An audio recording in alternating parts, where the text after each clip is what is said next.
ముందా ఈ సంవత్సరం ఉండిచ్చేసి దించేయండి అని చెప్పు, అడుగు. సిరాజ్ మీద దాడి చేసింది ఎవరు? జనరల్గా పోయారు పోలీసు అధికార పార్టీ వాళ్ళు. ఇప్పుడు మనం సార్ ఒక మాట చెప్తున్నా సార్,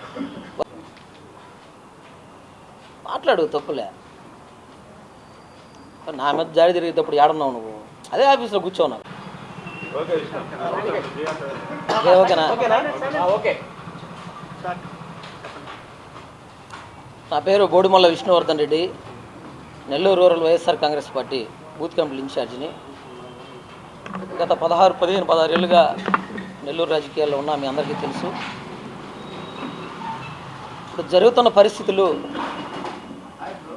నిన్న నెల్లూరు నగర మేయర్ సెవంత్రి గారి భర్త జయవర్ధన్ గారు మాట్లాడుతూ, 4 సంవత్సరాలు ఆయన పదవీ కాలం పూర్తయిపోయి తెలుగుదేశం పార్టీ ఒక లైన్ తీసుకొని వాళ్ళ పార్టీ మేయర్ని పెట్టుకోవాలని చెప్పి ఆయన మీద అవిశ్వాస తీర్మానం పెడితే, పదవి పోతుంది, కడుపు మండుతుంది, నీ పదవి నీ ఇష్టం. మధ్యలో ఊర్లో వాళ్ళందరినీ తీసుకొని వచ్చి ఆడబెట్టి, ఏంది పద్ధతి? కరెక్ట్ కాదు ఇది.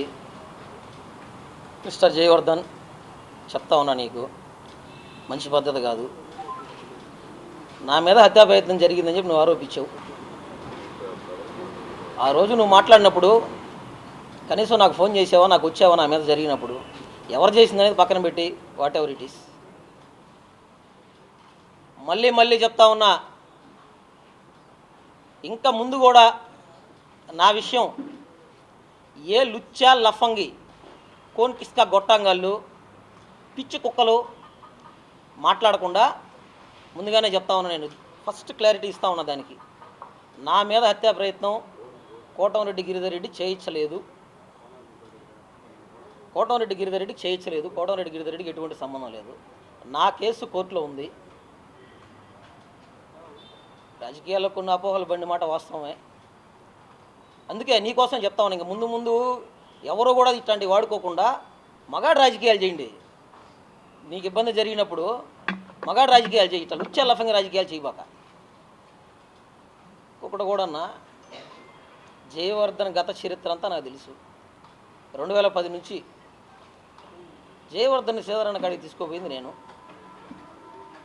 సేదరణ కాడికి అలిగి వెళ్ళిపోయి ఉంటే రాష్ట్ర ప్రధాన కార్యదర్శి పదవి ఇప్పించింది నేను. సేదరణ బతిమలాడి ఆయన చేత తిట్టించుకొని పదవి ఇప్పించింది నేను.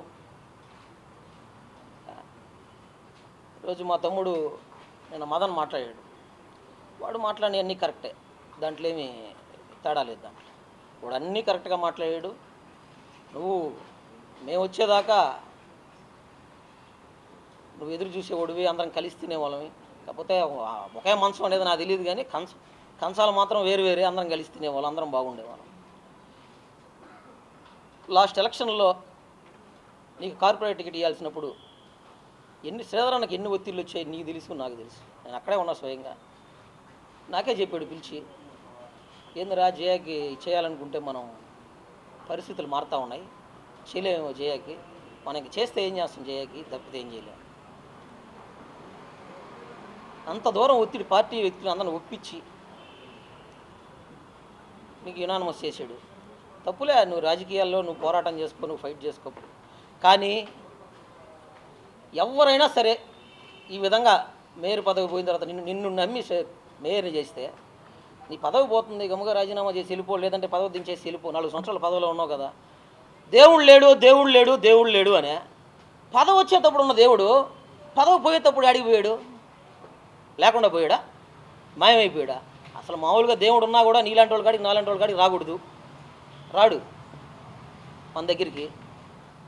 పెద్ద మాటలు మాట్లాడుతున్నావు, చేయకూడని పనులు చేసుకుంటున్నావు.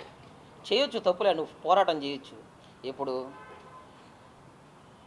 శ్రవంతి గారు మైకెత్తుకొని కోటంరెడ్డి శ్రీధర్రెడ్డి పక్కన చేరి ఏం చెప్పింది, నా జీవితకాలం ఎమ్మెల్యే గారితో ఉంటా, నాకు ఈ పదవి ఎంటుకతో సమానం అని చెప్పింది. చాలా సంతోషపడా నేను. రాజకీయాల్లో ఇంత లాయల్గా ఉండేవాళ్ళు ఉండాలని. వెంటనే 6 నెలలు కూడా లేదు, 2-3 నెలలు పోయి వీపీఆర్ కాడ చేరారు వైఎస్ఆర్ కాంగ్రెస్ పార్టీలో. నిన్నంత దూరం దగ్గర తీసిందా? ఏ కారణం ఏంది? మీరు నువ్వు ఆ రోజు వచ్చిందని కారణం ఇంతవరకు కారణం చెప్పలా. కోటమిరెడ్డి శ్రీధర్రెడ్డిని వదిలేసి నువ్వు బయటకు వచ్చిందని కారణం ఏంది? ఇంత అప్పుడు కారణం చెప్పాల నువ్వు సింపుల్గా దాటేసావు. కన్నతల్లి గుర్తొచ్చింది నాకు, వైఎస్ఆర్ కాంగ్రెస్ పార్టీలోకి వచ్చేసానని చెప్పి. సరే మళ్ళీ అయిపోయింది, గవర్నమెంట్ పోయింది, నీ ఊహలు నా ఊహలు అన్నీ తలకిందులైనవి. మళ్ళీ మళ్ళీ పెంచిన తల్లి గుర్తొచ్చింది అని చెప్పి నువ్వు మళ్ళీ తెలుగుదేశం పార్టీ వైఎస్ఆర్ కాంగ్రెస్ పార్టీకి రాజీనామా చేసి తెలుగుదేశం పార్టీలో పోవాలని చూసావు. నువ్వు ఆ రోజు నికరంగా వైఎస్ఆర్ కాంగ్రెస్ పార్టీ ఓడిపోయిన తర్వాత నువ్వు అదే పార్టీలో ఉండి ఇదే పోరాటం నువ్వు చేస్తుంటే ఖచ్చితంగా రాజకీయ భవిష్యత్తు ఉండేది. దొబ్బిన డబ్బులు దాచిపెట్టుకునేదానికి, బయటికి రాకుండా ఉండేదానికి ఆ రోజు నువ్వు కమలాకర్ రెడ్డి ద్వారా రాయబారం చేయాల. కమలాకర్ రెడ్డి ద్వారా రాయబారం చేసావు. నేనే ఫోన్ చేసి చెప్పాను నీకు, వద్దనా పోరాటం చేద్దాం, వద్దు అయిన కాడికి అవుద్ది, ఒంటరి అయిపోయాను, నేను ఒక్కనే అయిపోయాను, అయిన కాడికి అవుద్ది, పోరాటం చేద్దామనా అని చెప్పాను. నేను మాట్లాడేదానికి లేదు, నా మీద ఏ కేసు పెట్టలే, నా జోలికి రాలేదు వాళ్ళు. నీ మీద కేసు పెట్టున్నారనా, పోరాటం చేస్తాం వాళ్ళ మీద, ఏమైతే అది అవుద్ది, సపోర్ట్ వచ్చిన వాళ్ళు వస్తారు, లేకుంటే లేదు. మనకు అన్ని విషయాలు తెలుసు, మాట్లాడదాం, చేద్దాం, చెందదాం అని చెప్పా. ఇన్లా ఆ రోజు అసలు ఆయన భవిష్యత్తు అయింది. ఈరోజు నాకే కొన్ని విషయాల్లో బాధ వేసింది నిజంగా. ఎవరు నమ్ముతారన్నా? ఇంత జరిగిన తర్వాత ఎవరైనా రాజకీయ నాయకుడి కాడికి పోయి ఒక సామాన్య వ్యక్తిని తీసుకొని వచ్చి, మామూలు వాళ్ళని తీసుకొని వచ్చి మళ్ళీ అందలం ఎక్కియాలంటే, ఇది నేను జయవర్ధన్ ఒకటి గురించే మాట్లాడడంలే, జనరల్గా మాట్లాడతారు. ఎవరు నమ్ముతారు? ఇంకా అలా పెద్దోళ్ళే వస్తారు. ఇంకా మళ్ళీ అంటే వీడికి ఇచ్చిన వేస్ట్ రా, ఇదే జరగదు రేపని వాడినే తీసుకొచ్చి ముందు పెడతారు. మళ్ళీ ఈ నడిచింది ఒక 10 ఏళ్ళు సామాన్యుడికి పదవులు ఇవ్వడం, ఈ స్ట్రోకుల తర్వాత ఇంకెవుడు రాజకీయాల్లో మామూలు వాళ్ళు వచ్చి పని చేయడం అనవసరం, కూలి తీసుకొని పని చేయడం, వెళ్ళిపోవడం. 2 చెప్పా, ఇది మంచి పద్ధతి కాదు. ఇప్పటికీ చెప్తున్నా, పదవి పోయినప్పుడు నీకు అంత నొప్పి తగులుతుంది, పదవి వచ్చినప్పుడు కూడా మనం అదే లాయల్టీ చూపించాలి కదా, విశ్వాసం అనేది చూపించాలి కదా. మనం నీకు ఇబ్బంది, నీకు నష్టం జరిగింది, నీకు ఇబ్బంది కలిగి నువ్వు ఏం జరిగిందని బయటకు వచ్చావు, ఏం జరిగిందని ఆ రోజు వైఎస్ఆర్ కాంగ్రెస్ పార్టీలోకి వచ్చావు కోటమిరెడ్డి శ్రీధర్రెడ్డి గారు, చెప్పు, కారణం చెప్పు. కేవలం నీకు అక్కడ వాళ్ళు నీ ఇష్టారీతిగా చేసేదానికి వాళ్ళు ఒప్పుకోరు, వాళ్ళ దగ్గర రిస్ట్రిక్షన్స్ ఉంటాయని చెప్పి నువ్వు బయటకు వచ్చావు, నీ ఇష్ట ప్రకారం ప్రవర్తించావు, వచ్చావు నువ్వు బయటికి. అవునా కదా? చెప్పు. లేదంటే లేదుగా, నేనుగో నాకు పలానా దానికి వచ్చా, లేదు కోటమిరెడ్డి శ్రీధర్రెడ్డి నన్ను ఈ మాట అన్నాడు, కోటమిరెడ్డి గిరిధర్రెడ్డి నన్ను ఈ మాట అన్నాడు అని చెప్పు. నేను చెప్తున్నా కదా, దానికి కారణం ఉండాలి కదా, ఫస్ట్ బేస్ అది కదా. నువ్వు మా శ్రవంతమ్మ మైక్ ఎత్తుకొని కోటమిరెడ్డి శ్రీధర్రెడ్డి గారితో జీవితకాలం ఉంటా, నేను ఏక ముక్కతో సమానం నాకు ఈ పదవి అని చెప్పింది. నువ్వు ఎందుకు వచ్చావు బయటికి? వైఎస్ఆర్ కాంగ్రెస్ పార్టీలోకి ఎందుకు వచ్చావు? మళ్ళీ ముందు దానికి ఆన్సర్ చెప్పి ఏమన్నా మాట్లాడు. నేనే నిన్ను విమర్శించడం వల్ల నిన్నేం తిట్టట్లే, నీ భవిష్యత్తు నీది.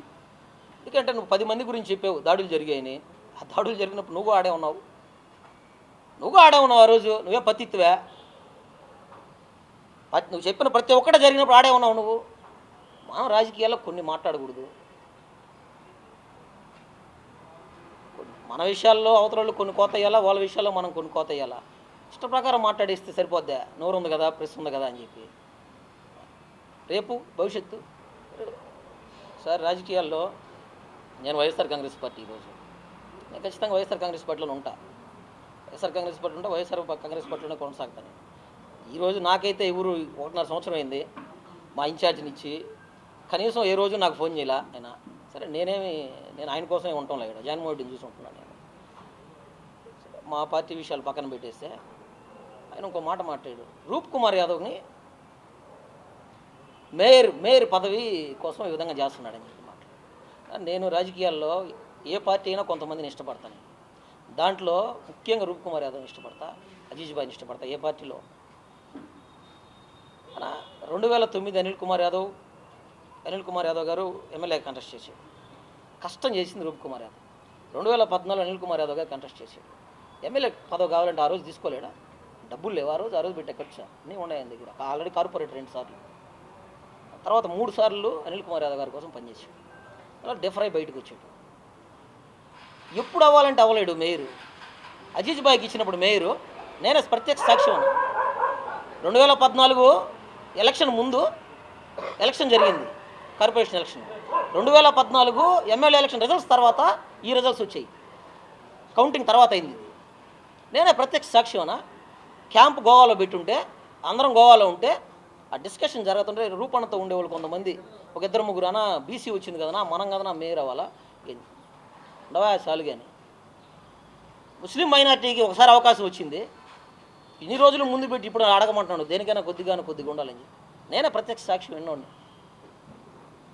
ఆ రోజు అడిగితే అనిల్ కుమార్ యాదవ్, రూప్ కుమార్ యాదవ్ బాగుండేవాడే, కోటమిరెడ్డి శ్రీధర్ బాగుండేవాడే, ఇద్దరు బాగుండేవాళ్ళు కదా. ఆ రోజు మేయర్ పదవి ఇంకా సింపుల్ కదా ఈ రోజు కంటే కూడా.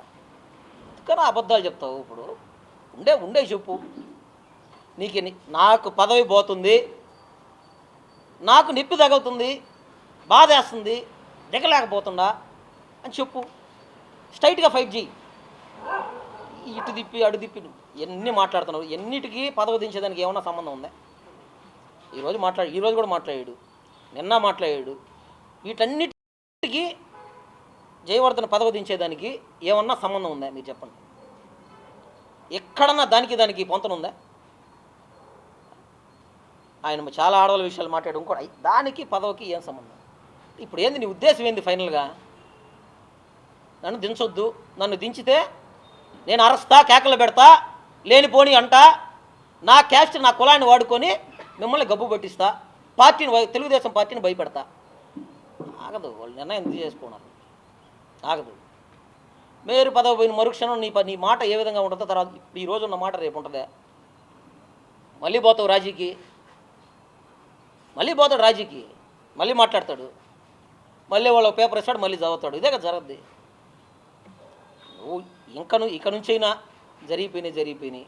నువ్వు రాజకీయ పోరాటం చేయాలి, ఫ్యూచర్లో భవిష్యత్తు ఉండాలంటే ఒకటే దగ్గరుండు, నమ్మకంగా ఉండు. సరే, ఇంకొక దగ్గరికి వచ్చిన కారణం ఉండాలి కదా. కోటమిరెడ్డి శ్రీధర్ గారు నీకు మేయర్ పదవి ఇచ్చాడు,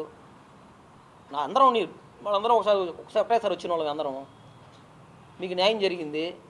ఎవరితో ఉండాలి మీరు? అతనితోనే ఉండాలి మీరు. ఉండలేదు కూడా, బయటకు వస్తున్నారు. కారణం చెప్పండి. నేను ఇప్పుడు అడుగుతున్నా, కోటమిరెడ్డి శ్రీధర్ గారి పక్కన చేరి మేయర్ గారు జయవర్ధన్ మాట్లాడిన తర్వాత వైఎస్ఆర్ కాంగ్రెస్ పార్టీలోకి ఎందుకు వచ్చారు? కారణం ఏంది? డబ్బు సంపాదనేనా? అంతే కదా. అవతల వాళ్ళు ఎత్తినేసే ముందు మనమే కూడా ఒప్పుకో. అక్రమంగా సంపాదించావా నేను మాట్లాడలే, ఇన్ని నాకు తెలియదు. నేను జనరలైజ్ చేసి మాట్లాడుతున్నాను. నువ్వు చేసిన పని వల్ల ఇంకా నాలాంటి వాళ్ళు చిన్న వయసులో రాజకీయాలకు రావాలనుకునే వాళ్ళకి ఎవరు కూడా నమ్మకాలు లేకుండా పోతున్నాయి. వీళ్ళు ఏం నమ్ముతారా మనల్ని? నువ్వేమిచ్చావు ఈరోజు? నేను ఎస్టీ అని మాట్లాడుతున్నావు. నువ్వేమిచ్చావు నీ వెనకాల వాళ్ళకి? ఇదేనా నువ్వు చూపించింది? మంచి పద్ధతి కాదు ఇది.